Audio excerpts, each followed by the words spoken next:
السلام علیکم ورحمۃ اللہ وبرکاتہ۔ امید کرتا ہوں تمام سننے والے دیکھنے والے خیریت سے ہوں گے۔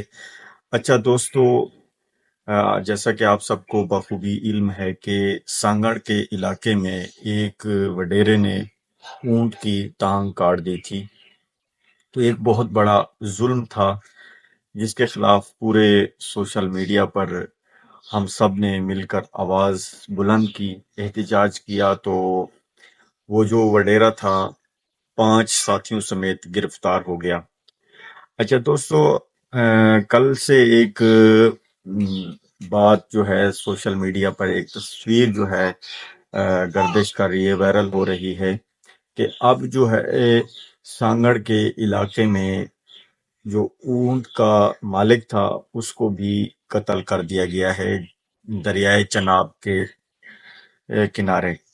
تو دوستو، میں نے تحقیق کی ہے، سارا یہ واقعہ جو اب وائرل ہو رہا ہے کہ وہ کے مالک کو قتل کر دیا گیا ہے، تو ایسی کوئی بھی بات نہیں ہے، یہ سب پروپیگنڈا پھیلایا جا رہا ہے۔ اونٹ کا مالک صحیح سلامت زندہ ہے۔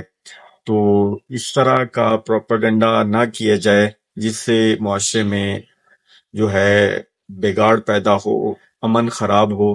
تو جو ایک بات سچی تھی اونٹ کے ٹانگ کاٹنے والی، اس کے خلاف ہم نے الحمدللہ پورے سوشل میڈیا پر جو ہے احتجاج کیا۔ تو اس احتجاج کا جو ہے ہمیں نتیجہ بھی ملا، رزلٹ بھی ملا کہ وہ مجرمین جو ہے وہ گرفتار بھی ہو گئے، اور انشاءاللہ حکومت ان کو قرار کی سزا دے گی۔ تو جو یہ اونٹ کے مالک کو قتل کرنے والی خبر ہے یہ جھوٹی ہے، خدا را جھوٹ